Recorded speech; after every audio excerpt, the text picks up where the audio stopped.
بسم الله الرحمن الرحيم. الحمد لله رب العالمين والصلاة والسلام على رسول الله. عند الدرس قال الشافعي رحمه الله تعالى: لو ما أنزل الله حجة على خلقه إلا هذه السورة لكفتهم. بسم الله الرحمن الرحيم، والصلاة والسلام على نبينا محمد وعلى آله وأصحابه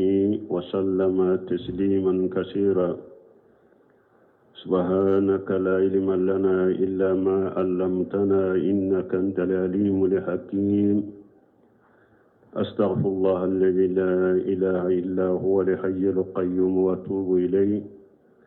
اللهم انفعنا بما علمتنا وعلمنا ما ينفعنا وزدنا علما. بيا لغمساسو هجريا باكلي أنيك مناني أني بيناني سبا شهر ربيع الأول من هجرة سانكالو سبنا بيسوني وتاني دورناي. ميلادي نصروكا جاتي بافولا أني مغاني كلي سانكالو تانا بيسوني ومغاني كلي ناي. أمبي دورة بو مسجد رازاق وأمبو كنو درسو بي شيخ الإسلام محمد بن عبد الوهاب ككتاب كنو ثلاثة الأصول. قال الشافعي رحمه الله تعالى: لو ما أنزل الله حجة على خلقه إلا هذه سورة لكفاتهم. قوله قال الشافعي هو الإمام محمد بن إدريس الشافعي. ني مؤلفكو ko Shafi'i Muhammadu ibn Idris Shafi'i nisbatun ila jaddihi rabi ismuhu Safa. Uye Shafi'i adambira kata ammo kenani nadema ode to ko Safa. Donc uye Shafi'i dambi kata ode la mo kenani na de to ye oye. وهو من قريش. شافعي أبورا قريش كان كودلا من بني المطلب. قريش كان كم من بني مطلب شافعي قدم بيتا دا أولودلا. قريش كان كدلو من بني مطلب أبي بو أولودلا. درسوا تمني نكون من إمامنا شافعي أولو لمن هجريا sankeme ani biduru safai wolola odela. Abu Hanifa fatura sami safai wolola o saindela. Abu Hanifa fatura sami safai fana wolola o sandela. Hijira keme ani biduru. Tufi sanatan. Imamuna safai fatura sanatan 400. Hijira keme fula ani nani Shafi'i fatura odela. وهو أحد الأئمة الأربعة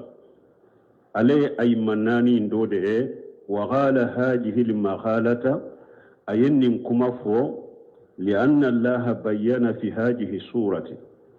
بس قال يبنغني سورة كنو أسباب سغاوة وأسباب سعادة. من يكون نغويا سببو أن يكون ننديا سببو على يولد بانغي نسورة. فأسباب سعادة أن ينتصف الإنسان بهذه الصفات الأربع. كننديا تامن شيء مونيه مغوكا مانكوتونيني مانكوتوناني مغونا مانكوتورانيني مانكوتوناني من فورا سورة العصر كنو ويكوننديا تامن شيء كننديا سببو ديرو. onani ye munye al-ilm ka Allah do ka dina do ka ciden do ni akad dalilai fulanna wal amal niya do ika barake ni ka doni sabana wa da'wat ika dawa ke katama ye min do ye barake na sabana ika dawa ke katama nanina wa sabru ala aja fi sabilillah ta'ala. ika sabari tora min bi soro ala ka sirala masa min koro talen do tora min bi soro dawai na ka sabali ka munya koro ni alai ni fennani nunun de ye kunnandiya sababu ye ni fennani ulu de be sora in kono فقامت الحجة من الله على خلقه بهذه السورة أو حجة جورا على يحجة جو أكاد جونك نني سوري إن الله سبحانه يقول لهم ألم مسمي سنالينو أكو أكاد جوما أني قد بيّنت لكم أسباب سعادة في هذه السورة القصيرة المختصرة ala fule ka banga ka jongu nye kunne ala ye kunnandiya taman shew nyu bange awye ni sura suruma inkono wal qur'an kulluhu wa sunnatu huma tafasil li hadhihi masail al arba ni qur'ana bellaje ani ciden ka hadisa be u bella nyini ye ni masaila nani min fule ni ube nunu de faram fansha moy qur'ana be Kurana kono na bebe boli nin konnani de ka ciden ka hadisa fana be a bebe boli ka bangeli ke ka nin konnani de faran fansha mwoye lakin hadhihi suratu bayyanat asbab saada mujmalatan min nin sura kunnandiya taman shew nin sura ya gorobali ka faranyon kade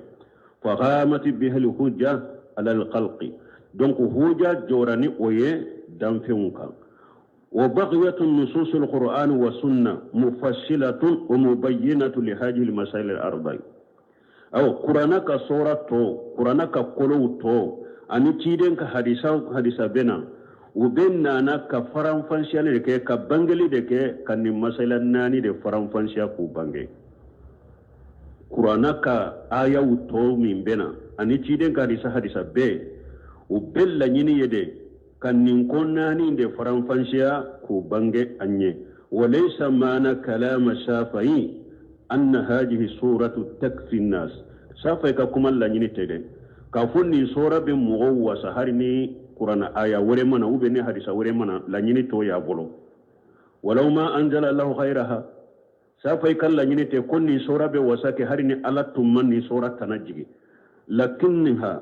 قامت الحجة عليهم نسافة كلا نيني مونيه ni sorai fennani min ba kono o ye huja jomoka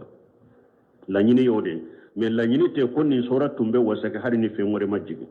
lian Allah bayyana fihi asbabu sa'adatu wa asbabu saqawatu paske ni sura kunandia sababu ala ya bange ala kunango ya sababu ala ya bange sura inna fala ahada yawm alqiyamati mughshite sura qiyama keneka yaqulu ni eba fo ana la a'rifu asbabu sa'adatu wa la a'rifu asbabu saqawatu mughshite se ka fo qiyama keneka tuguni ko minye kunandia sababu netudo kunangoya sababu netudo mughshite se ko fo qiyama keneka wa huwa yaqra'u hadhihi suratu al-muqtasaratu al-wajijatu tankin ni sura surma ni sura min kasru tanke iyo kalakaba hujate e bolo qiyama keneka ka fontigi ala minye kunandia sababu ye netudo minye kunangoya sababu ntunto de do mughshite se ko fo qiyama keneka tuguni tanki bake kan ni sura kala la nyini yeninde imamuna safay bolo aha. وقال البخاري رحمه الله تعالى باب العلم قبل القول والعمل ودليل قوله تعالى فاعلم أنه لا إله إلا الله واستغفر لذنبك فبدأ بالعلم قبل القول والعمل. وقال البخاري رحمه الله تعالى باب العلم قبل القول والعمل والدليل قوله تعالى فاعلم أنه لا إله إلا الله واستغفر لذنبك وللمؤمنين والمؤمنات نايا بسورة محمد كنو فبدأ بالعلم قبل القول والعمل. البخاري هو الإمام محمد بن إسماعيل ابن إبراهيم البخاري نسبة إلى بخارى. بخاري فانا تقول محمد بن إسماعيل ابن إبراهيم. بخاري uya dambi kata dugu do de ma balidatu fil masriqi dugu do de do na be tile boyoro la korun felala imamu ahli al hadis dugu do de do na be masriqi uluba fuka uluka masriqi hadisa tigun ka al-imami de bukhari wa jabal al-hifiz min ya hadisa durushi o kuluba do de bukhari ka hadisa durushi o kulu belebele ba do de bukhari rahimahullah sahibu shahih kitabu sahlin tigide do alladhi huwa asahhul kutub ba'da kitabillah kitabu minna sahlin do kateme kitabu be kala ka kitabu in kofe o kitabu tigide bukhari ni ba fo sahihul bukhari qur'ana kofe kitabu dilana le de sahlin do katema beka ni bukhari fana daraso temene nyo o fana awolola saminya nyo fo sarata 94 wa 100 hijra keme ani bikononto ani nani bukhari wolola odela hijra keme ani bikononto ani nani imamuna bukhari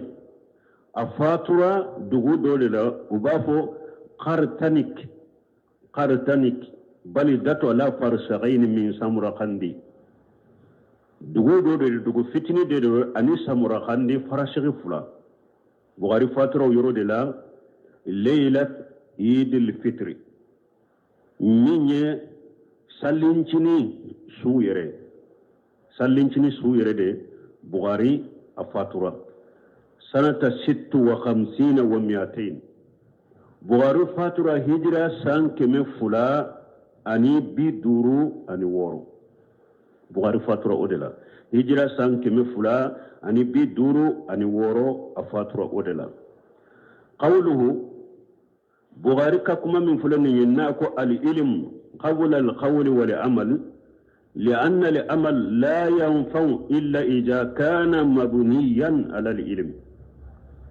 من بغاري ko doni debe kuma ni bara benye folo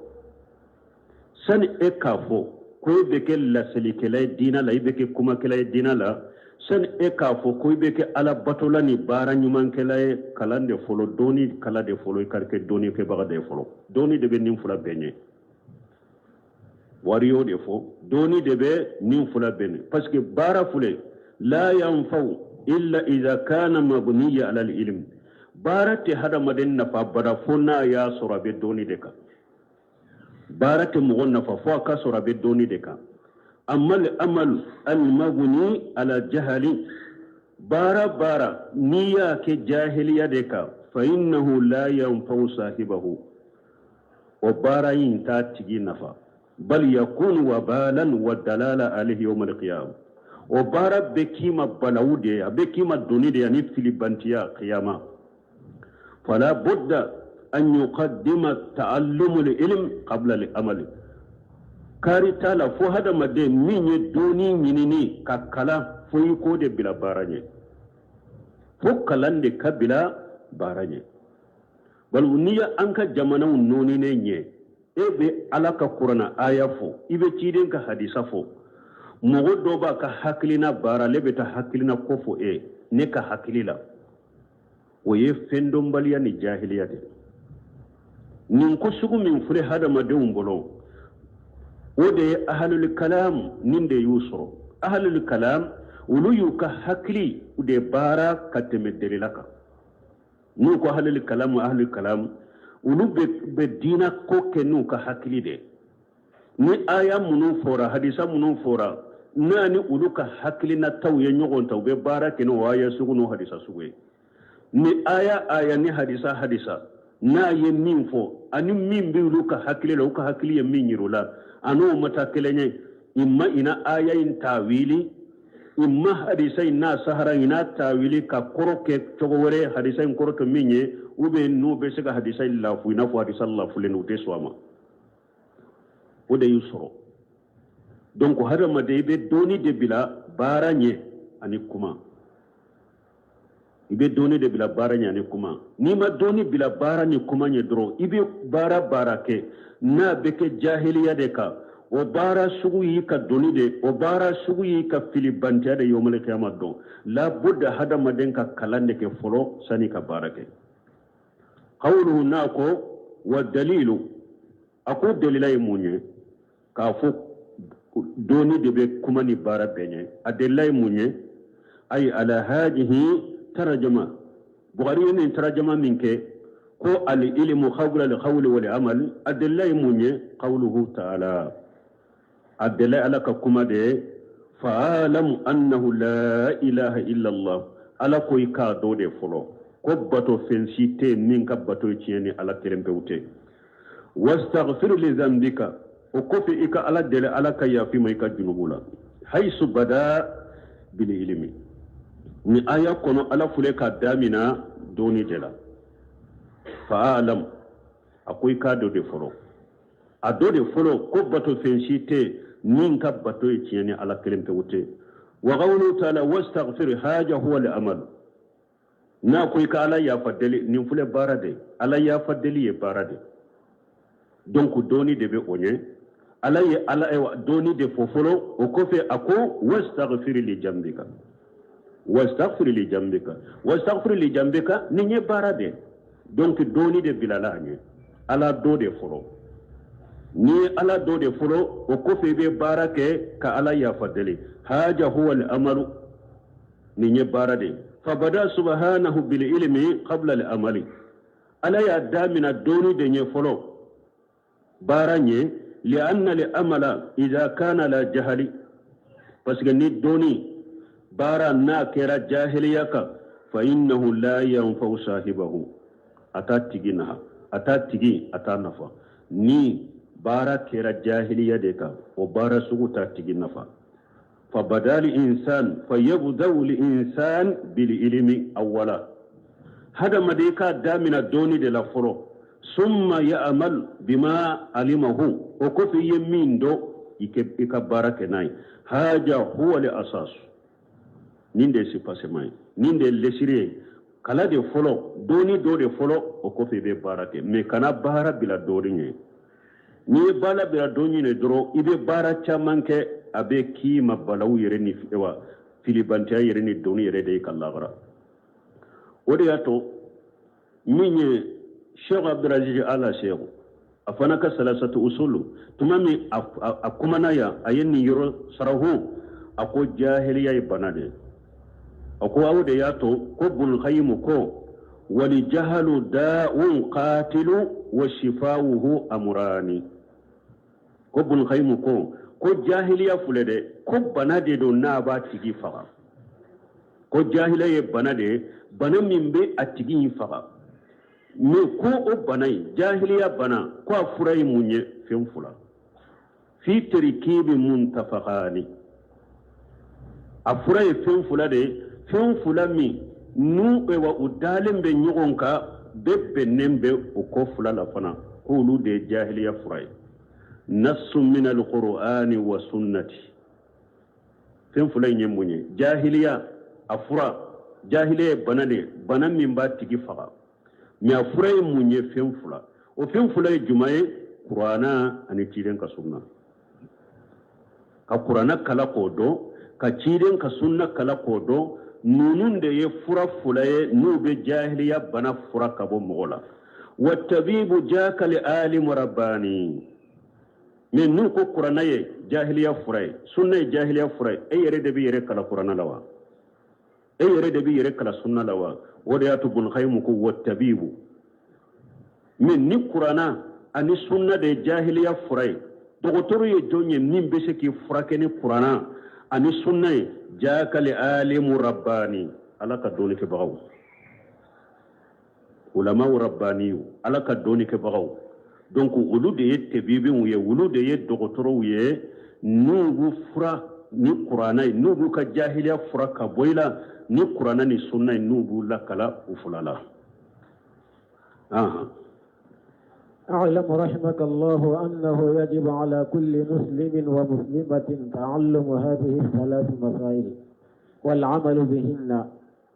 الأولى أن الله خلقنا ورزقنا ولم يتركنا هملا، بل أرسل إلينا رسولا فمن أطاعه دخل الجنة ومن عصاه دخل النار. رسالة ثانية ثلاثة مسائل يجب على المسلم تعلمها والعمل بها. من يشيغ كالليترس فلنا أكون مسائل سببه أواجب رسلامك يكون مسائل سببين دو يكبارك نويه إعلم إرحمك الله أقوي كادو على كهنلا.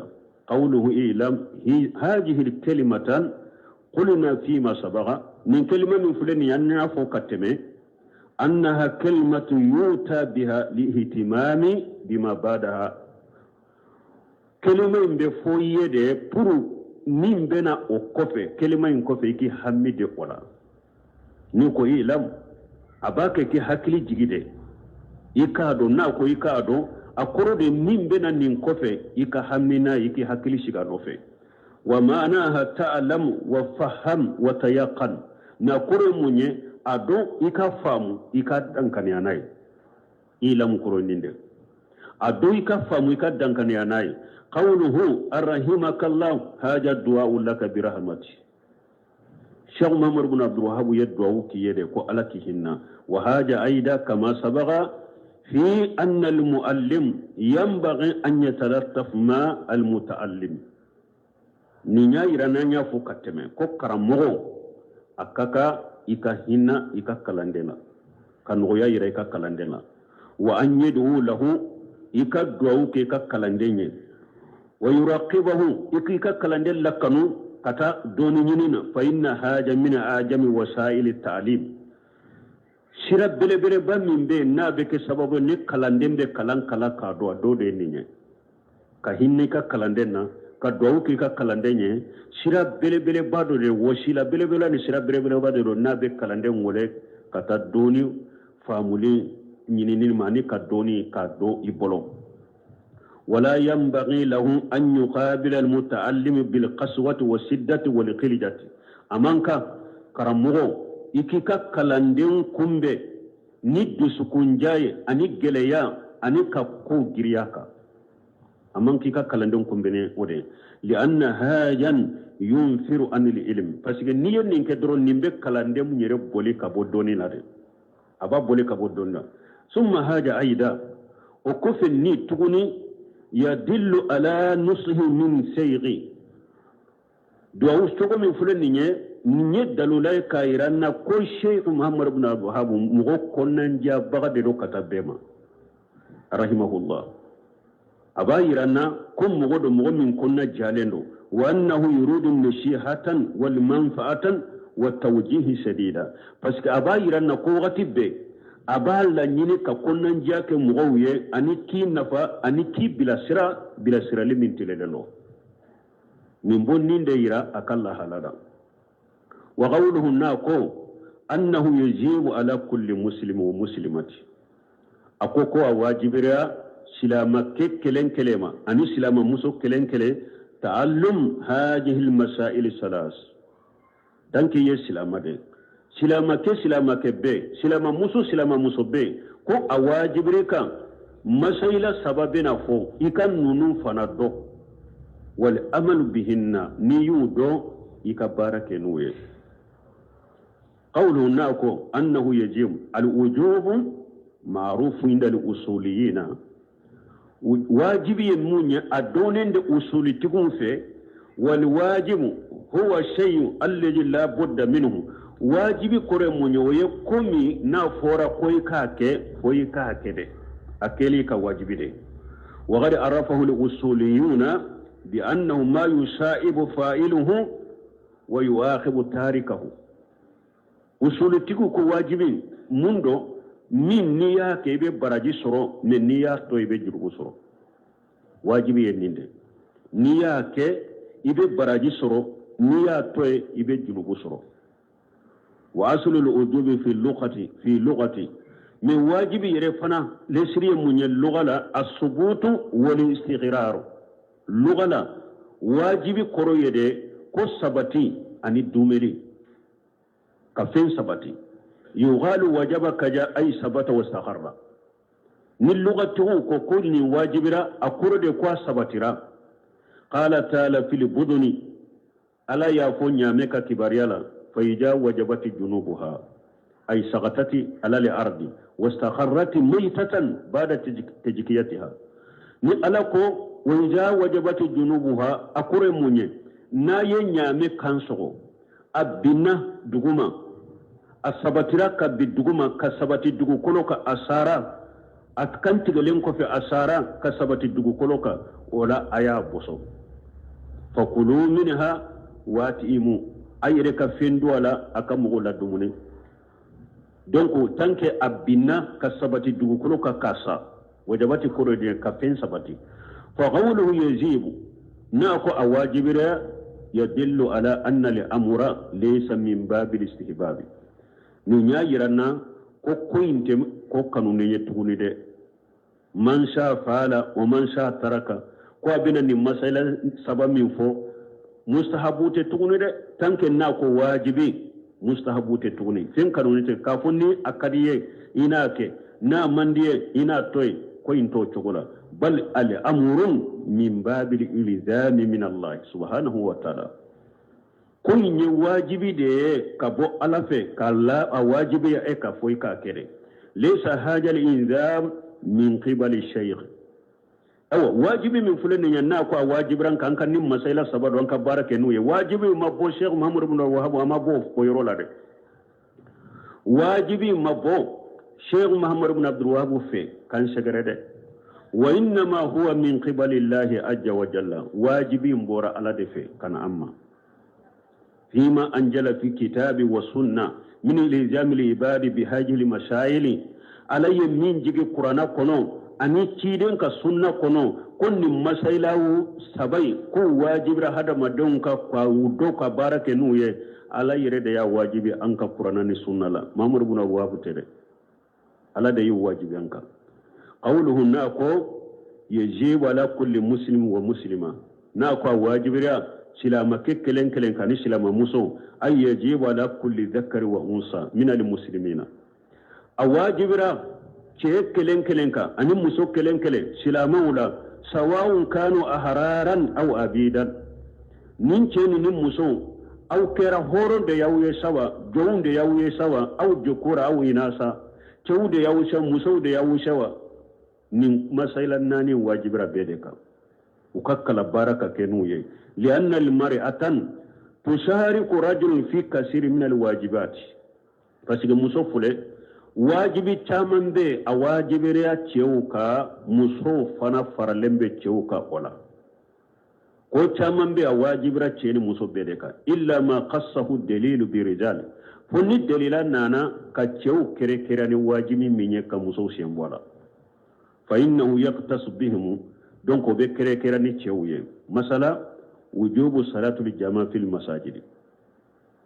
كافو كم من يكتا جماعة سلك مسيرلا وواجب لن بي تشيكا مياما واجب مسوكا مسيري جماعة سلي أواجب لن بي تشيوكا مياما واجب مسوكا دليلا نانيني نيني مسو تارا سلي مسيرلا انتا بالي ني مسيري جماعة سلي ما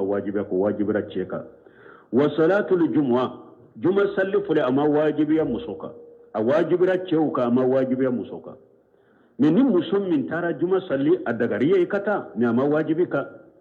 ومثل زيارة القبور مثالي لفنا كبر زيارة دغرات تشويه وكتا كبر زيارة نكبر زيارة أتم مسوكا فإنها قاسة برجال من يكبر زيارة وكركراني تشوده ñore fo kere ni cewude min ye kata kaburu jara o kere ni cewude muso sentola ni masala ikhtilafiya bala parce que Cheikh Albani ka haklina dobe ale ko abe daga muso kata kaburu jara ma kana chaya ko wati no be se kata ma kana chaya de aba ka delake lana Allah jawaratil qubur ni hadisa sahara le bolo ko ala ye muso danga muso munun bete niye hadisa inta shiqati mubaligha ma ko ala ye muso danga muso munun beta kaburu jiyara ka caya jawarat anani shiqati mubaligha ya le bolo wodi ya to ale ko muso be sikata kaburu jiyara me kana caya me jama kudu fulana wulu ko muso teta kaburu jiyara asla tew shaykhul islam ibn taymiyyah boka kama jum fatawa kuna ko hadisa do nana la nallahu ja'iratul qubur ko ala ye muso danga muso min beta kaburu jiyara bun taymiyyah kunni hadisa ko hasanu ala muso danga muso min te kaburu beta kaburu jiyara donc kuma sahale muso te ta kaburu jiyara few shaykhatu mubaligha min nana hadisa yin kono doni kibaw ni lugatigu ni arabu kandona ko nisiba de do shaykhatu mubaligha te nisiba de do ko akoro de ko muso kana ta kaburu jara yere few ko a misaliya be qur'ana kono ala ko o ma rabbuka bi jallan lilabid shaykhatu mubaligha ne eska be se ka fo ko ala te mugo tonyo ko sobe me wakati ala be mugo tonyo ayen ko be se ka noyo abe se ka ko yewa shaykhatu mubaligha de me nisiba de do ala te mugo tonyo few parce que nana aya wore kono ko ala te mugo tonyo ni miskala jara hake donc shaykhatu mubaligha min be aya la ate kala ni shaykhatu mubaligha be kala ni nisiba de ala te mugo tonyo few bon la na law jawaratul qubur fanan la nyine yo ode muso kana ta kaburu jara de few nisiba de do shaykhatu mubaligha te donc cheikh salih fawjani fana bode ka ko muso te ta kaburu jara ode ya to ya foya ko min ye kaburu jara e ko kere ni cewde ko muso sentola o mislu al jihad fi sabilillah fa innahu qasu bi rijali akum misal la fana jihadun ala kasira la ka jihadu ke ko fana kere ni cewde o ma wajibi muso ka fama dalla dalilu ala iqtisasihi bi rijali dalilan nana ka fem min ke cew ka kere fenye fa innahu yughtas bihim o be kere ni cewye wa illa fa inna li aslu anna rijal wan nisa sawa fil wajibat minni ote na yasuru dalilan mana ka cew kere ni minye lesrila nu kunni nye wajibiye abe ceni muso bede kakala لأنه لا يمكن إبادة الله جل وعلا التي خلقنا من أجله إلا في الأول فإن الأصل أن الرجال والنساء سواء في الواجبات وتجنب المحرمات وشائر التكاليف أقول ندل لما نكتشو كركرين مني لسلي يدي مني واجبية ceni muso bede a wajibra bede ka kake minye kanyo femminye haramuye abe ceni muso bede ka wajibra ceni muso bede ka yire kuroshi haramuma ani silamiya ka taklifu to fengo fenni silamiya ya bila mugo kare lesire la ceni muso be kakala fonni delela nana ka cew kere ni minye ka muso shembala wa min zalika ta'allumul ilm wajib ala rijali wan nisa'i abo kono minye ka doni kala ka ke doni ke bagay ko ninye ko de wajibi de ceni muso beka ki ka dina kala ka nyedo o ye wajibi de ceni muso beka li'annahu la yumkinu ibadatullahi jalla wa ala allati khalaqna min ajalihi ko parce que ala batu nyere teseka ke abada batu minni ala yanda akama illa bi ta'allumul ilm foyi ka doni de kala ala yanda bato min kama wote sika kya bara foyi ka kalande allazi na'rifu bihi ibaratu rabbina kalam min nambe sika antigi ala bato chogo donaye fa haja wajib ala rijali wan nisa'i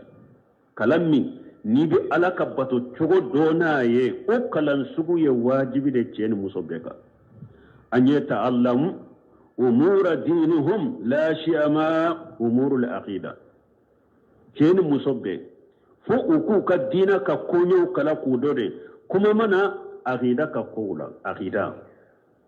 kuma mana aqida ceni musobbe wajibi do ako nyanyini ko kala qawlu salasa masail na ko masaila saba تعلم هنا معناه تلقي عن العلماء ناقوي كم مسألة سبادو دوني لنين يموني يكا دوني منا دوني كبغولا والحفظ والفهم والإدراك أني كدروشي ني دوني منا دو علماء ولا أكدروشي أكفهمو أكمو يبولو هذا هو التعلم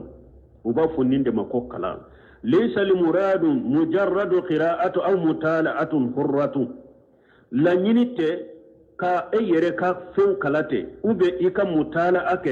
مطالعة حرة كومي بافو تشوكمي كما يسمونها كومو يريبو أو ولي تشوكمي كوم مطالعة حرة كومو يريبا ولي تشوكمي هذا ليس تعلما أكون نينتي دوني ما يني إيري كا كتابو تاكا كالاتي ube yere ka kitabu murajaate ko kalanto yede koy ko kalanto yede innama ta'allum huwa talaqqi an ahli al-ilm ko doni minye ka doni mina doni ke bagawla ma hifji jalika wa fahmihi wa idraki ka faraka ika durushi ika fahamu aka sorofana abibolo amone bibolo ikuna ala bibolo تماما وإدراكه تماما أكاسر أبي بلو الدفلي هذا هو التعلم شهيهم دوني سهلين ينين أكلنا كرمغنيما بلو أتنغرا أفامورا أمونا إبلو نين توغي كدوني سهلين أما مجرد القراءة والمطالعة فإنها لا تكفي في التعلم من مين ka kitabu kalante doro iyere ka kitabu kala ube iyere ka kitabu laje kunninte wasake ko yedoni ke bagay wa in kanat matlubat har na yasru ni nyini nembe mo fe anyini nembe mo fe ka kitabu kala anyini nembe mo fe ka kitabu muraja wa fiha faidatu faida be kitabu kala ne fana faida be iyere ka kitabu muraja nafa balade lakinnaha la takfi mi atishika wasade ke koyi kalana ولا يكفي الاقتصار عليها أتي وسا إكا إيرم مسرونيا أوكا كادا ولا كادا كتاب الله جني كتاب كلانا نيري كو وتي وسا ولا يجوز تتلمذ على الكتب كو أتي دغا ويه شيخ صالح فوزاني كاكوماي كو أتي دغا موكا كتابك كلانديني ميك إكي كلام من الكتاب لا كو أتي دغا كما هو الوارد في هذا الوقت أقول كم وبكنك تجمي ني وقت لا لأن تتلمذا على الكتب خطير جدا كوبس كني مؤمن كلنا كتابو دلا إما كرمولا قوي دانز بلا بلا بعد يحصل منهم مفاشل أقول كتشيالي تامان دبولا إيه يركا كمغوكي يركلا كتابو لاتي كتابو لاجتي kasagi koyege karamoye ki bila karamoya plasila ako danje bola kosobe tiyali chaman de beye wala wa ta'alum adarru min al-jahli ku yere kalambaga mu'mini yere jate mina kunne kala lendo ka sorima kala ko o kajugu jahiliya yere kalabaga ko o kajugu jahiliya li anna al-jahil يعرف أنه جاهل ويخيف عند حده بس جاهلي عليه بعد كل جاهلي ده أبين من دو بيدا ويرولا أتم من دو أتدو أولا بس عليه يربادو كو عليه جاهلي ده دانيرو باليلا دانيرو بجاهلي لا بس عليه يربادو كو عليه جاهلي لكن المتعلم من يربولو كل كلالين دو من يركلالي بولو عليه كلالين دو يرى أنه عالم عليه بعد جاته من أكو عليه كرامو ده فيهل ما حرم الله وبتا فندو دي الله دغ الله يمي حرام ويحرم ما أحل الله أبتا فندو حرام يا الله يمين دغ ويتكلم ويقول على الله بلا علم أبكما كتكما دوفو على كسر دوني تابلو فالمسائلة كثيرة جدا donc masala minye yere la kala kitabu la ni kitabu muraja kati yere ke karamoye tinyali bi danger bala kosobe ako danger bala kosobe fal ilmu la yukhaju min al kutub mubasarat innama al kutub wasailu akun mugote doni mina kitabu la direti kitabu in kuni ye sira de ka sira de do sira min be ke sababu ku wele kata doni ma mais mugote doni mina kitabu yere la direti amma haqiqatul ilm mais ako doni yere haqiqa minye fa innaha tughadu anil ulama kitabu ye sira de sira min di wele kata doni ma mais ate komi ka kitabu murajan kera doni ke bagay sira de kitabu ye ni abi wele kata doni ma mais doni yere haqiqa o be soro de akamina doni ke bagaw de la zilan bada zil jama kofe mana doni ke bagaw groupe min be ulama groupe munun be ebe doni mina ulula ni ulu fana tara munu nye doni mina ulu fana la kara ulama wuye kalande umbena kala ulu fana la ni ulu fana tara ulu fana yuka kalande munun kara kera ulama wuye mugore bena doni mina ulula doni be mina kata ni togo de la kamina ulama ula kata wal kutubun kitabun innama hiya wasailu talbil ilmi doni nyini sira de kitabu ye doni nyini o sira de kitabu ye donc Cheikh Salih Fawzan fule ka foya donc doni ke bawu ya yira mogo ni be yoro la ini karamogo nyuno be nyogon ka wala marabani karamogo munu uka doni be tawhid de ka ani sunna ala faham salafu salih doni mina ulu de la kana doni mina kitabu la de doni mina ulu de la ikakala ulu la don ke bawu ya yira sisa me ebe jamana kono o karamogo sugute soroye ka fo karamogo munun be tawhid ko be sunna kala fahmu salafu salih o karamogo sugute soroye ni ebe doni mina ulu la donc sisa kitabu ye sirade ni darura nana donc ibeta kitabu ma sisa doni ke baga nyuma munun be ahli sunna wal jamaa ka doni ke baga nyuma munun be ni danna ya bu ka doni no ka aqidaka sisa ibe se ko luka kitabu nyini ka muraja ibe na fasorna ni ne karamogo be nyogon ka kala karamogo la ni ne karamogo te nyogon ka doni be se ka soroni kitabu ye na darura nana ine karamogo te nyogon ka donc ibe don ka ba nyuma ka kitabu nyini ku muraja ku mutala ka barakenu ye ibu yere nafanu ye kosobe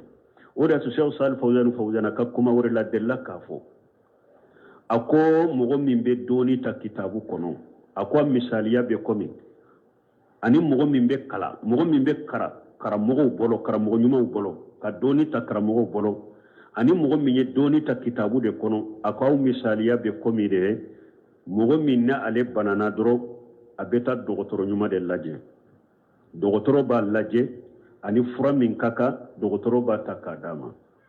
ni nye min be doni kala karamogo bolo a misaliya fule minye e min be doni ta kitabu kono ako misaliya be komi mogo na ale banana abeta faramasi de radro ka fura dosa kanami ako fura imbe se ka fagaire abese kata fira dosa kami aba fagaire ube aba ka bana juguya donc ako min be doni nyine kitabu kono ani min be kalanke karamogo la ako misaliya wode الأولى أن الله خلقنا ورزقنا ولم يتركنا هملا. Donc, أبنا دو لمن يلا الإيمان بأن الله خلقنا ورزقنا ولم يتركنا هملا. أين مسائل سبب من فو إيادو أي كتابون كلوسي أنبورا مسائل ناني فلولا أنو كدليلو وفامورا أنبنا دو مسائل سبب فنالا unu ka dalilaw alwula an bena do masayla saba minna nako awajibra silama ke kelen ni silama muso kelen ka iku kala ku do ika barake nuye o folo munye kalimana naye ko ala de yanda ala de bangar jage ewa amanda kanto jiya kuno fute ako alwula folo anna allaha khalaqana ikallimana naye kadala idusukun kono ani shika kana ye ko ala de yanda warajagana ala de bangar jage wala mu yatrukuna hamala ama ala manda kanto jiya kono te da kunde banna mo kelen kadanina ko ala de yanda ala de bangar jage donc niya nindo ko ala de edda ibe limaniya soro abila sukata ala ka batoma parce que ala ko ma khalaqatul jinna wal insa illa liya'budun ni e ya do ko ala de yidda abeke sababu ye ibeda alala ka ala kelempe bato ni ya do ili mana nayo ko ala de be e garjage eta ta garjage nyini dingne sofe ete ta garjage nyini jiwoyo fe ko be kantigedi kala ete ta garjage nyini mabani wolidu fe ete ta garjage nyini kaburu tigi fe tanki e bado ko ala de bi garjage e be garjage nyini ala de fe koy kanunu do kalimana nay ala de yanda ala de bangar jage amanto jiya kono fute qawluhu al-ula anna allaha khalaqana ay awjadana min al-adam antum tiya ala de yannati kambo fula kannati fa nahnu min qablu an yakhluquna allah an yakhluquna lam nakun shay'a sani alaka aunda antum te foye nambe fo jiya kono أنا لك آية كما قال تعالى هل أتى على الإنسان حين من الدهر لم يكن شيئا مذكورا ألا كيال هذا مدين وقت من هذا مدين وا إتون تفوي ني بفو إتون تفوي ني تقو بفو جيان كونو ألا دي دكينا تجيان كونو يتقو فوراي دونا أكو يالا وقت من هذا مدين وا إتون تفوي ني بكوفو وقت من هذا مدين ما إتون تجيان كونو ألا دي ناتي وقال سبحانه قال كذلك قال ربك هو علي حين أكو أبو تشوكو كلندلا إتجي على كوكو وكانو عليما وغير خلقتك من قبل ولم تكن شيئا ني على يدان نندويني إتون تفوي زكريا كتبار يلا ني إتا إتون تفوي إتون تفوي كونو رنيدا كينا تجيان كونو كان الإنسان قبل أن يخلق ليس بشيء هذا مدين تنكر سني كدا إتون تفوي والذي أوجده وخلقه هو الله عز وجل مني ناتجيا كونو كيدا وهي على دي مسمى كبوا كورتالينو قال تعالى لكو آية كونو أم خلقوا من خير شيء أم هم الخالقون ألكو يالا دانفون أو دانا دي وكسر في مودا ودا يردا ياو يرداوا nko mutimu bunjibari yenni njire fo ako kada khaliban yatir ana na cidir la madina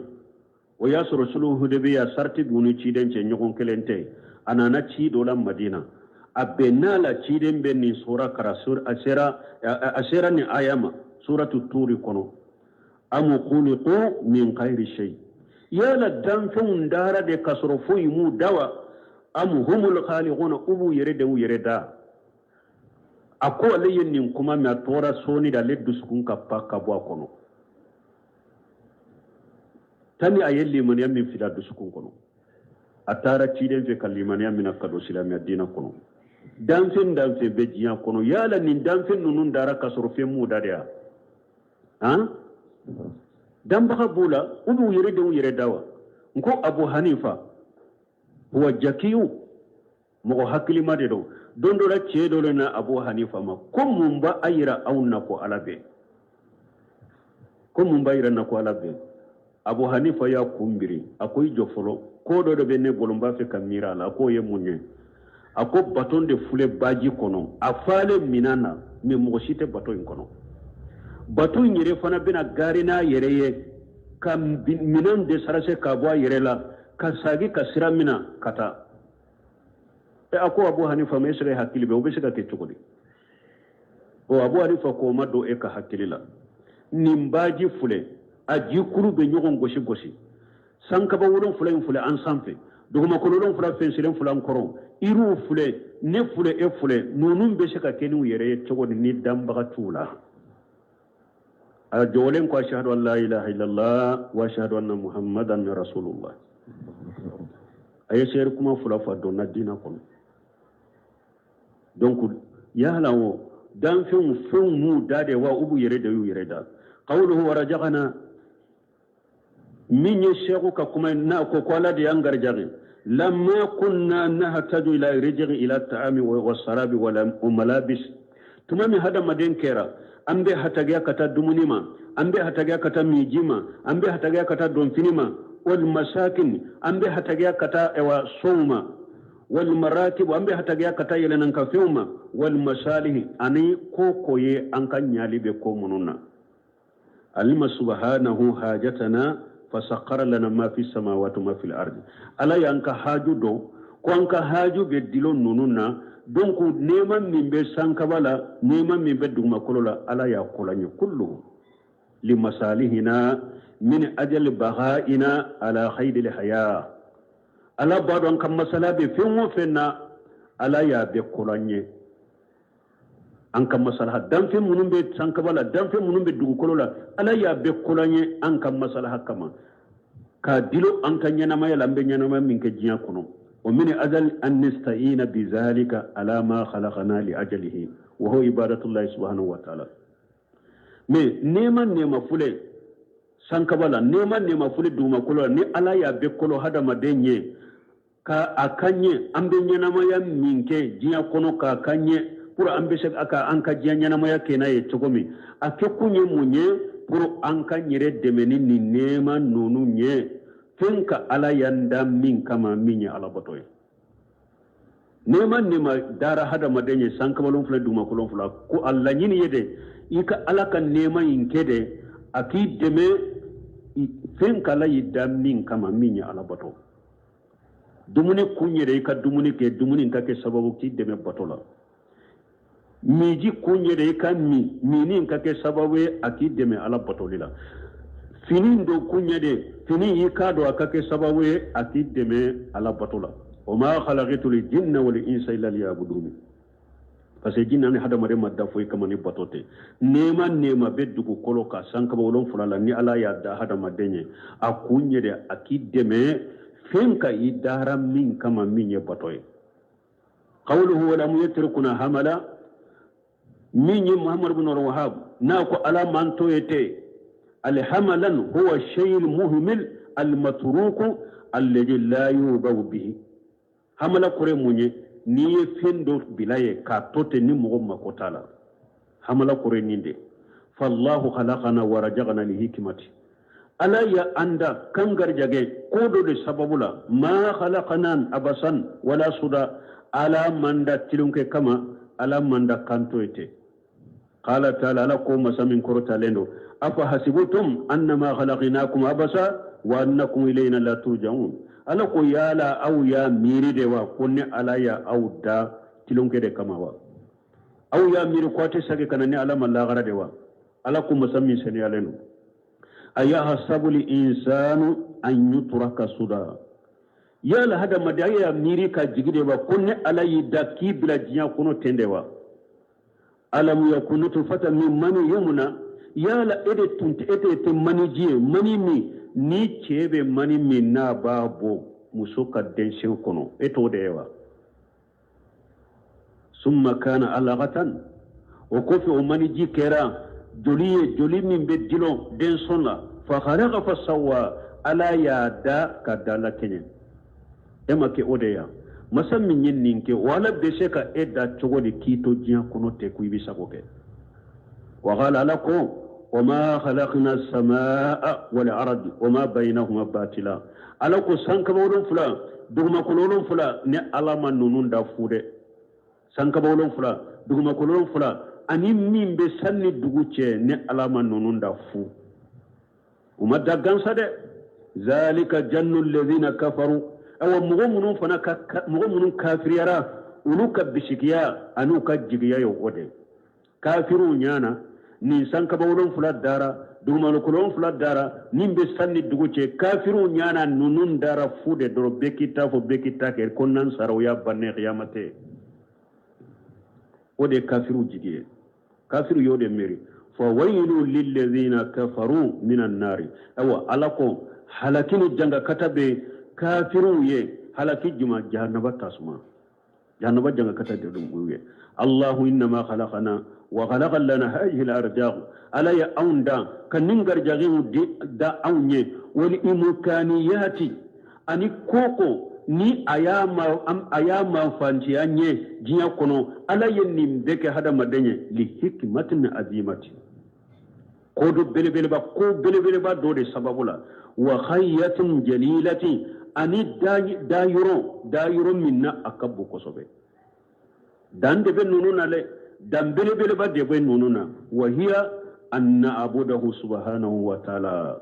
donc nema nunu nu dunna u danye munye mun kanka ken nuye ka ala kelempe batonuye wala mu yakhluquna kal bahayim ala manda komi bagaw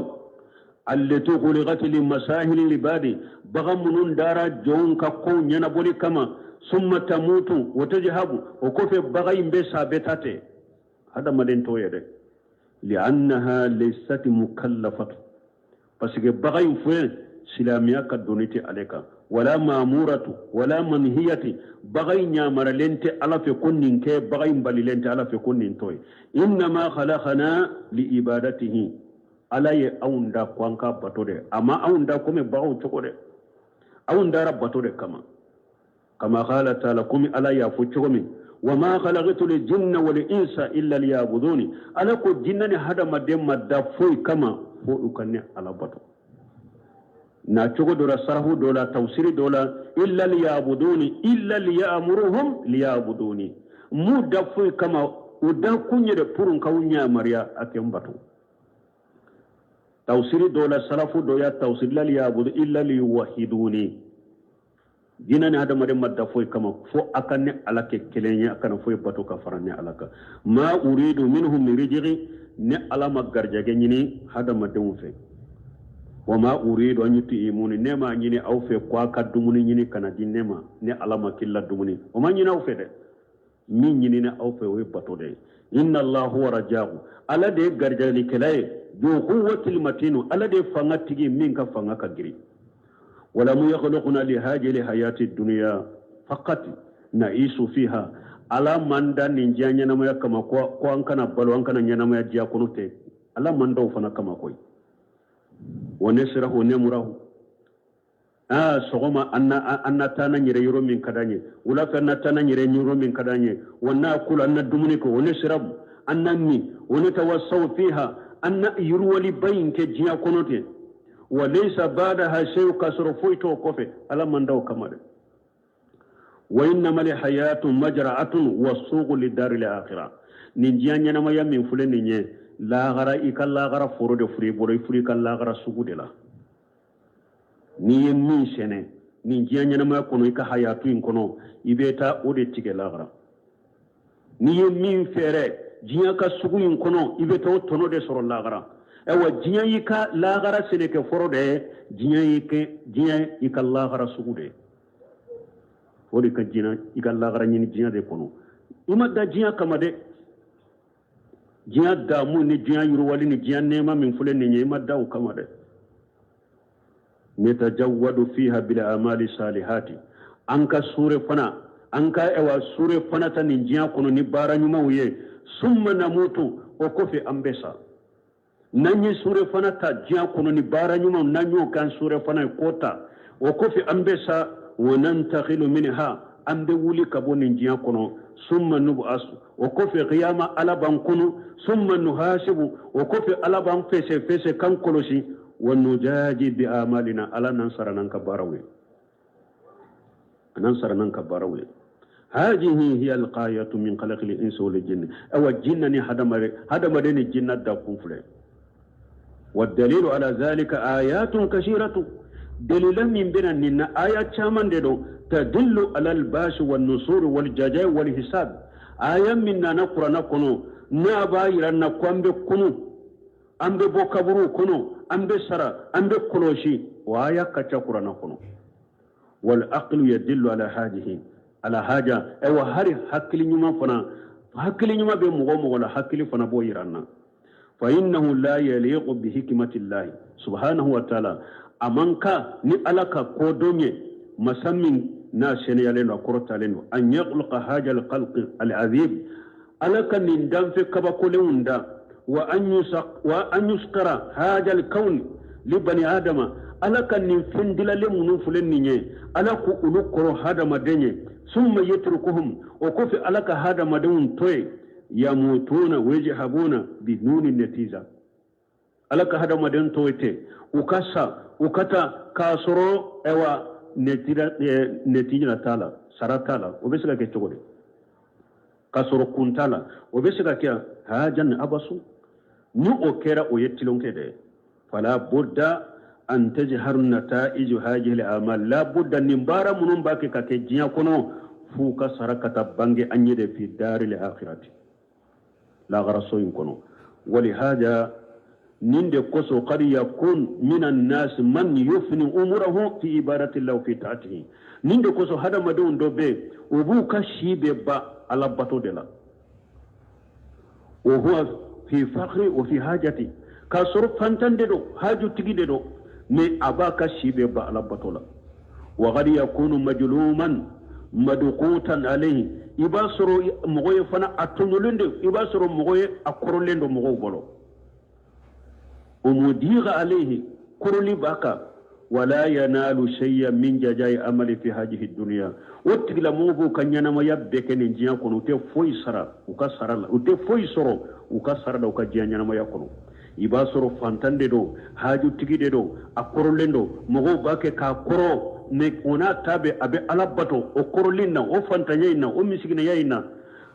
o be akala bato beke aka sara kele ata du jiya kono wala li akis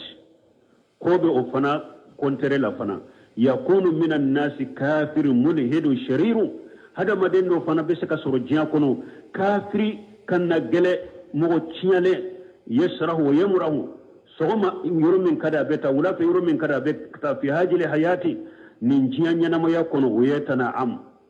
abin nema wa yuta ma yastahi aw fimbe dama nin kada yo be dama wa yartakibu ma harama Allah alayhi min haram ya bake kake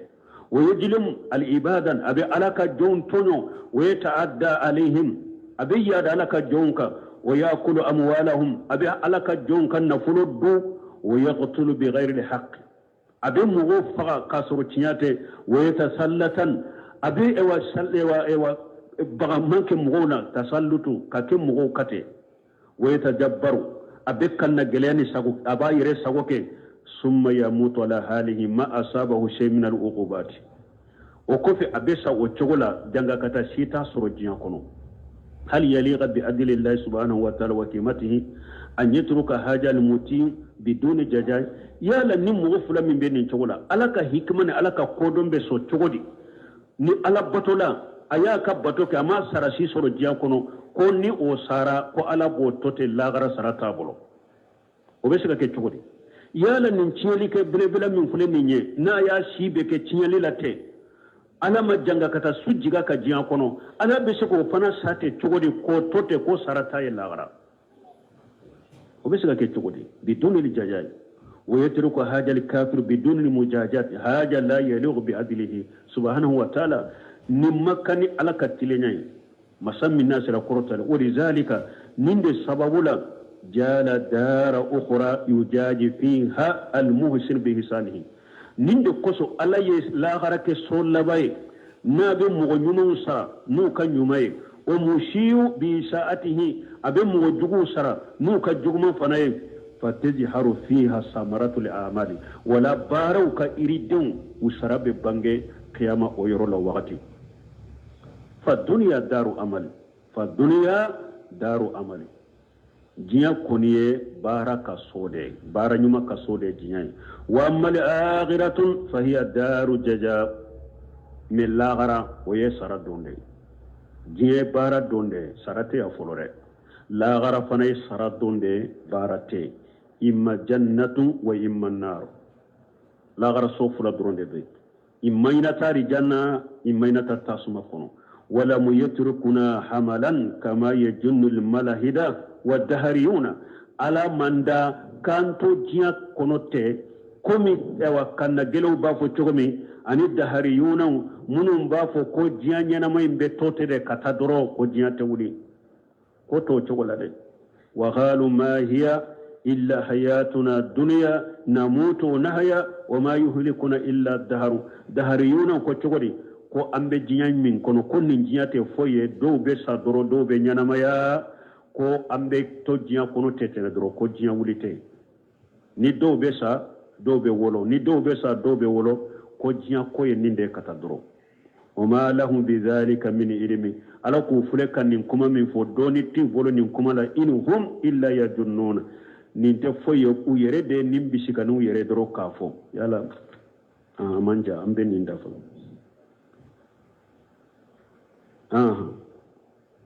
هذه مقالة الملاحدة الذين لا يؤمنون بالباس والنصور أو ملاحدة ولوكا كما فلنين دي مؤمنون دالين كنولا ساكا كنولا مؤمنون دالين كمبي بكبرو كنو وغير أنكر الله عز وجل عليهم ألا ينكر يا أوكا فقال ألكم أفنجعل المسلمين كالمجرمين ما لكم كيف تحكمون ألكم يا السلامة أنا تشيلي كلا ني على بولوك كلا نيوا donc aw ben ninkiri munna ben ninkiri sugu tige alako am hasibal ladina sarahu sayyiati alako yala mugu ya jigide ba mugu mununye bara juguke an najalahum kal ladina amanu yala ulu ya jigide kunne ala buluke komi mugu munu liman yara wa amilu salihati anu ye bara nyuke sawa mahayahum wa mamatuhum sa ma yahkumuna yala mugu munun be akeka bara juguke aw nyana ne ala bara juguke la ani mumini bara nyuma kelaw nyana ma yala saya kofe awu nyana aye kelenya de ne baw beke kelenya na ye kiri min tige ni nye kiri juguye wa qala ta'ala ko am najalu allazina amanu wa amilu yala nebe mugo kewa mugo munul liman yara uye bara nyuma ke kal mufsidina fil ardi yala nebe uluke komi chiyali kelaw mugo munu chiyali ke dugu kolo kawa am najalu almuttaqina kal fujjar ubi alayhi siranya bawo nebe uluke komi fajiruwa utekelenya fahaja la yumkun wala yakunu abada awa ni atesheka ke ateke abada fana donc munum ba fo ko bekita ke ko ambe kelenyo ko alana nyana bolla garaw mo ye kelenya ko ambe konje silamay ko ambe kelenya tanki ambe ko la ilaha illa ko ambe kelenye ngalon to go ala ko bara nyuma kala mu'mini bara nyuma kala fajiri e fasiri e bi kala kutane kala sosoni ka bidani ka sirkula dongodo ni nye mu'mini e ni nye bara nyuma kala e ako tauhida ko sunna la famu sarafu sare aw ye kelenya ko ko la ilaha illa ko ambe kelenye galombe nunumbo ala ka ayu fuleya fashiri min te fashiri mu'mini bara nyuma kala ani eminye fashiri ala ko lute kelenya fajiri ani ala batola wulu ye kelenya mo te kelenya de mo te kelenya no ngalonde de silamo be seka ka be la ilaha illa fo be silamiya kono abe mo be yere be seka soro safa kelen kono afle nyogon krefe akamon korosilen be nyogona me ba soro dobe sallila aka salli minalendo alafe ifla krefe ala makote ka sallila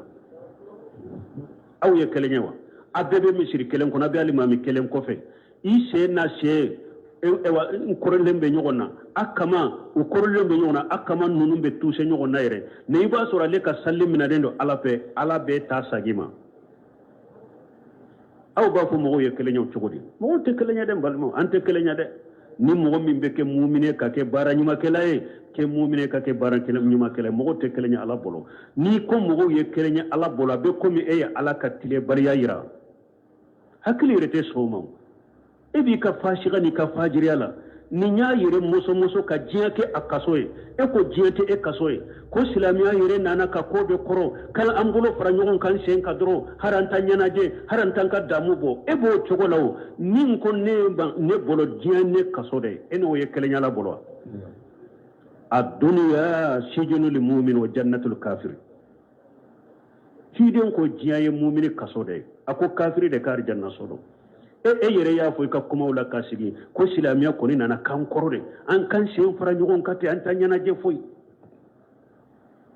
min ko silamiya ko me ne nyere kolo kimbe oma eno be sega ke kelenya la bolo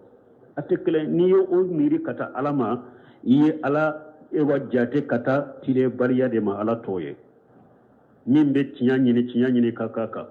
min be baranyuma ke kaka de mogo te kelenya la bolo de mogo te kelenya ko min tabe sagama iba soro nindo na salli kono ni dusukun kalashi be pi e ka salli damina to patron do de be e nana misiri kono kado safa folola pour o de ke e ya ka jaka dima ala ma ko be tala dusukun ma kalasi ebe salli ala ma ko be tala min ya akad dusukun kalasi ala kana salli ala sarabo de e min nana salli patroy la gara yomal gamado ala ba fu ki ka sarani ni patroy fe ika sarata le fe ala kan kisi kantanga subhanakallahumma rabbana bihamdika ashhadu an la ilaha illa anta astaghfiruka wa atubu ilayk. أعوذ بالله من الشيطان الرجيم. بسم الله الرحمن الرحيم. الحمد لله الذي لم يتخذ ولدا ولم يكن له شريك في الملك ولم يكن له ولي من الذل. الله أكبر كبيرا والحمد لله كثيرا وسبحان الله بكرة وأصيلا. نحمده سبحانه ونستعين به ونستهديه نستغفره ونتوب إليه ونعوذ بالله من شرور أنفسنا وسيئات أعمالنا. من يهد الله فلا